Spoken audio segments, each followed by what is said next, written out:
जय जगन्नाथ जय श्रीराम बंधुगण एप्रिल 14 तारिख दिन पालित होगाकू जाऊँगी महाविषुव संक्रांति जहाँ को मध्य आम ओडिशा रे पणा संक्रांति बोली जना जाए। आउ मध्य एही दिन ठारू आमर ओडिया नववर्षर आरंभ होइए। आउ एही दिन ठारू एही 6 गोटी राशि मानकर भाग्य बदलिबाकू जाउअछि। आउ मध्य प्रभु बजरंगबलीଙ୍କ कृपारू एही 6 गोटी राशि मानकर भाग्यर कबाट खोलिबाकू जाउअछि।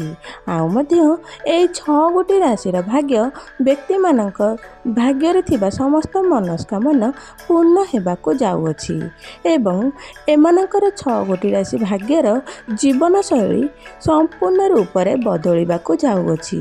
आजिर एही भिडियो रे आमे आलोचना करिबा कि एही महाविषुव संक्रांति बा पणा संक्रांति ठारू बदलिबाकू जाउथिबा 6 गोटी राशि मानकर भाग्य संपर्क रे। एही राशिर व्यक्ति मानकू मिलिबो बहुत बड़ खुशीर खबर। एही पवित्र ओडिया नववर्षर बा महाविषुव संक्रांति रे आमर नवग्रह मानकर स्थिति रे किछि एपरि परिवर्तन हेबाकू जाउछि जेउ कारणरू किछि राशि एपरि अछंती जेउ मानकर विशेष लाभ हेबाकू जाउछि। तेबे बंधुगण वर्तमान आसंतु जानिबा सेही राशि गुड़िकर संपर्क रे। बंधुगण एही राशिर व्यक्ति मानकर दुखर दिन एबे शेष हैला एही महाविषुव संक्रांति बा पणा संक्रांति ठारू। एही 6 गोटी राशिर भाग्य रे हेबाकू जाउछि धनर वर्षा। आउ मध्य सेमाने हेबाकू जाउछंती भाग्यशाली। आउ ज्योतिष शास्त्र अनुसार एही 6 गोटी राशि जेउ माने कि कोटिपति हेबार रास्तार चालू अछंती। आउ मध्य एही पणा संक्रांति ठारू ग्रह मानकर गोचर स्थिति किछि एही परि भाबरे बनिबाकू जाउछि जहाँ फल रे एही 6 गोटी राशि गुड़िकर मालामाल हेबाकू जाउछंती एवं माता लक्ष्मी एवं प्रभु बजरंगबलीଙ୍କର एही राशि मानकर उपरे कृपा दृष्टि पड़िबाकू जाउछि एवं प्रभु बजरंगबलीଙ୍କର कृपारू आपण मानकू ठीक सठिक समय रे बहुत बड़ धन लाभ हेबार मध्य अछि। तेबे वर्तमान आसंतु आलोचना करिबा एही राशि मानक संपर्क रे जे भाग्यशाली मानकर भाग्य एही पणा विषुव संक्रांति बा पणा संक्रांति ठारू बदलिबाकू जाउछि जहाँ विषय रे आमे एही वीडियो रे आपण मानक सह आलोचना करूछंती। ताहा पूर्वरु बंधुगण आपण माने ए वीडियो को गोटे लाइक करंतु और आपणक सच्चा हृदयरु आम तळे थिबा कमेंट बॉक्स रे जय माता लक्ष्मी जय हनुमान निश्चय लिखंतु। एबे बंधुगण से प्रथम भाग्यशाली राशिटी होउछि तुला राशि। बंधुगण आपण मानकू आपण मानक जीवन रे वर्तमान ठारे बा एबे सबु प्रकार सफलता मिलिबार संभावना नजर को आसुछि। आउ आपणकर घर परिवार को सुख समृद्धि धनर आगमन आसीबा आरंभ होई पारे। आउ मध्य आपण एही पणा संक्रांति ठारू कोनोसी किछि कार्य क्षेत्र रे कोनोसी प्रकार किछि नूतन करिपारि देखांती। आउ मध्य बेरोजगारिया युवक युवक मानकू चाकरी मिलिबार संभावना नजर आसुछि। आउ आपणकर नुआ कार्य रे आसुथिबा बाधा विघ्न असुविधा सबु वर्तमान ठारू दूर हेबाकू जाउछि। आउ जदि आपण माने सामाजिक कार्य करूछंती तेबे से कार्य रे आपनकू निश्चय भाବରେ सफलता प्राप्ति हेबो। आउ मध्य आपणक जीवन रे चालुथिबा समस्त असुविधा एबे ठारू दूर होई पारे एवं आपणक द्वारा काहाकू पूर्वरु दिया जायतिबा कोनोसी करज धन आपणकर समस्या करजर मुक्ति मिलिबार संभावना अछि। आउ आपणक परिवार रे सुख शांति और आनंदर लहरी लागी रहिबो। धन कमाइबार नूतन अवसर आपणकू प्राप्ति हेबाकू जाउछि। तेबे बंधुगण वर्तमान जानतु द्वितीय भाग्यशाली राशिटी होछि वृष राशि। आपण मानकू कही रखुछि जे एहा आर्थिक क्षेत्र रे एही वृष राशिर व्यक्ति विशेष मानकू बहुत सफल हेबो। आउ सेमाने निजर आर्थिक क्षेत्र रे बहुत उन्नति लाभ करिवे।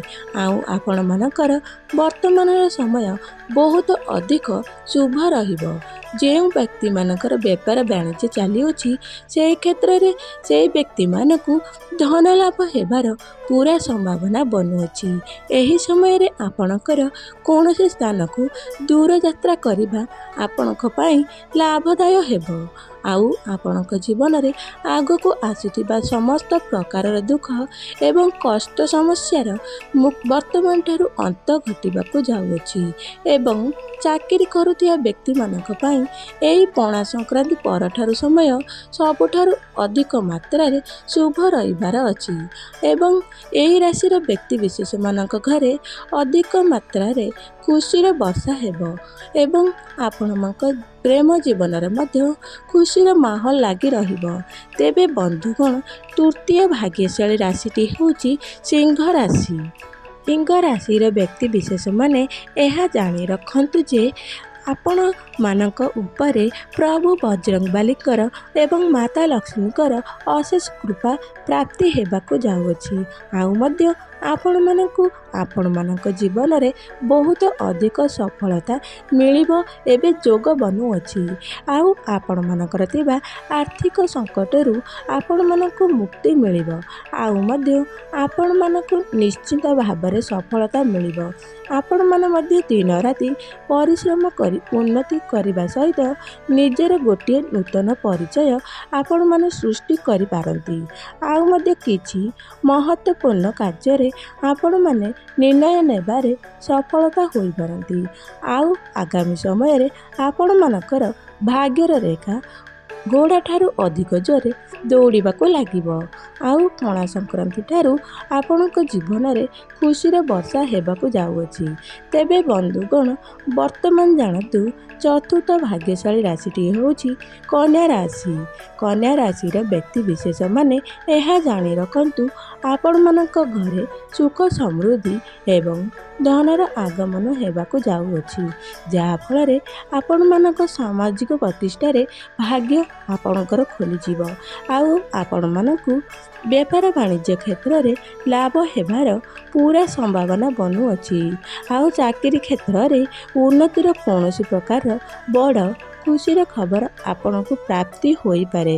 ଆଉ ଆପଣଙ୍କ ଧନର ଅପାର ବୃଦ୍ଧି ଏବଂ ଚାକିରିରେ ପ୍ରମୋସନ ହେବାର ଯୋଗ ମଧ୍ୟ ବନୁଅଛି। ତେବେ ବନ୍ଧୁଗଣ, ବର୍ତ୍ତମାନ ଆଲୋଚନା କରିବା ପଞ୍ଚମ ଭାଗ୍ୟଶାଳୀ ରାଶି ବିଷୟରେ। ତ ପଞ୍ଚମ ଭାଗ୍ୟଶାଳୀ ରାଶିଟି ହେଉଛନ୍ତି ମେଷ ରାଶି। ଏହି ରାଶିର ବ୍ୟକ୍ତିବିଶେଷମାନେ ଆପଣମାନେ ଏହା ଜାଣି ରଖନ୍ତୁ ଯେ ଆପଣମାନଙ୍କ ଉପରେ ପ୍ରଭୁ ବଜରଙ୍ଗବାଲୀଙ୍କର ଦୟା ଦୃଷ୍ଟିରୁ ଆପଣମାନଙ୍କ ଜୀବନରେ ସମସ୍ତ ପ୍ରକାର ଖୁସି ଆସିବାକୁ ଯାଉଅଛି। ଆଉ ଆପଣମାନେ କଠିନରୁ କଠିନର କାର୍ଯ୍ୟକୁ ମଧ୍ୟ ଅତି ସହଜରେ କରି ଆପଣମାନେ ଆଗକୁ ବଢ଼ି ଚାଲିବେ। ଅଧିକ ପରିଶ୍ରମ ବା ଶ୍ରମିକ କାର୍ଯ୍ୟ କରୁଥିବା ବ୍ୟକ୍ତିବିଶେଷମାନେ ଏହି ମହାବିଷୁବ ସଂକ୍ରାନ୍ତିରେ ବା ପଣା ସଂକ୍ରାନ୍ତି ଠାରୁ ପ୍ରଭୁ ବଜରଙ୍ଗବାଲୀଙ୍କର କୃପାରୁ ଅତ୍ୟଧିକ ଧନ ପ୍ରାପ୍ତି ମଧ୍ୟ ହୋଇପାରେ, ଯାହାଫଳରେ ଆପଣମାନଙ୍କର ପରିବାରର ସଦସ୍ୟମାନଙ୍କ ପାଇଁ ଆପଣ କୌଣସି ପ୍ରକାରର ନୂତନ ଜିନିଷ କ୍ରୟ କରିପାରନ୍ତି। ଆଉ ମଧ୍ୟ ଆପଣଙ୍କ ପରିବାରରେ ଏବେ ଖୁସି ଲାଗି ରହିବ। ଆଉ ମଧ୍ୟ ଆପଣ ଆପଣଙ୍କ ପରିବାର ମଧ୍ୟରେ କୌଣସି ମାଙ୍ଗଳିକ କାର୍ଯ୍ୟ ଆରମ୍ଭ କରିପାରନ୍ତି ଏବଂ ଆପଣଙ୍କ ଆଗାମୀ ସମୟ ଆପଣମାନଙ୍କ ପାଇଁ ବହୁତ ଅଧିକ ଶୁଭ ରହିବ। ମାତା ଲକ୍ଷ୍ମୀ ଏବଂ ପ୍ରଭୁ ବଜରଙ୍ଗବାଲୀଙ୍କ ନାମକୁ ନେଇ ଆପଣ ଯଦି କୌଣସି କାର୍ଯ୍ୟକୁ ଆରମ୍ଭ କରନ୍ତି, ସେ କାର୍ଯ୍ୟରେ ନିଶ୍ଚୟ ଭାବରେ ଆପଣଙ୍କୁ ସଫଳତା ପ୍ରାପ୍ତି ହେବ। ତେବେ ବନ୍ଧୁଗଣ, ବର୍ତ୍ତମାନ ଜାଣନ୍ତୁ ଶେଷ ରାଶିଟି ହେଉଛି କୁମ୍ଭ ରାଶି। କୁମ୍ଭ ରାଶିର ବ୍ୟକ୍ତିବିଶେଷମାନଙ୍କୁ କହି ରଖୁଛି ଯେ ଯେଉଁ ବ୍ୟକ୍ତିମାନେ ବେପାର ବାଣିଜ୍ୟ କରୁଛନ୍ତି ସେମାନଙ୍କୁ ନିଜର ବେପାର ବାଣିଜ୍ୟ କ୍ଷେତ୍ରରେ ଏହି ପଣା ସଂକ୍ରାନ୍ତି ଠାରୁ ବା 14 ଏପ୍ରିଲ ଠାରୁ ଅଧିକରୁ ଅଧିକ ଧନ ଲାଭ ଦେଖିବାକୁ ମିଳିବ ଏବଂ ଆଗକୁ ଆପଣଙ୍କ ସଫଳତାକୁ ଦେଖି ଆପଣଙ୍କର ଶତ୍ରୁମାନେ ଆପଣଙ୍କ ପ୍ରତି ଅତ୍ୟଧିକ ଉଗ୍ର ହୋଇ ପଡ଼ିବେ। ଆଉ ମଧ୍ୟ ଆପଣଙ୍କର ଅନେକ କ୍ଷତି କରିବାର ସେମାନେ ମଧ୍ୟ ବାଟ ଖୋଜିବେ। ହେଲେ ଆପଣ ଏଥିପ୍ରତି ଡରିବାର କୌଣସି ପ୍ରକାର ଆବଶ୍ୟକ ନାହିଁ।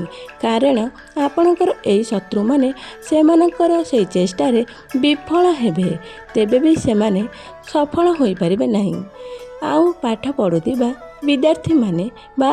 ବିଦ୍ୟାର୍ଥୀମାନଙ୍କୁ ବହୁତ ଶୀଘ୍ର ନିଜର ଗୁରୁଜନଙ୍କମାନଙ୍କଠାରୁ କୌଣସି ବଡ଼ ସମ୍ମାନ ମିଳିପାରେ। ମାତା ଲକ୍ଷ୍ମୀଙ୍କ କୃପାରୁ ଆପଣଙ୍କ ପରିବାର ଉପରେ ସଦା ସର୍ବଦା ଲାଗି ରହିବ।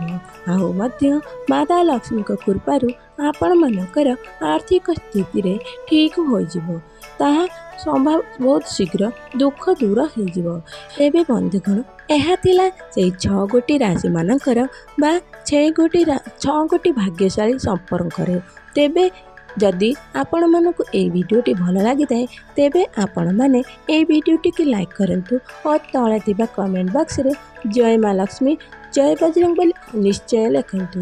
ରହିଲି ବନ୍ଧୁଗଣ, ନମସ୍କାର, ଜୟ ଜଗନ୍ନାଥ।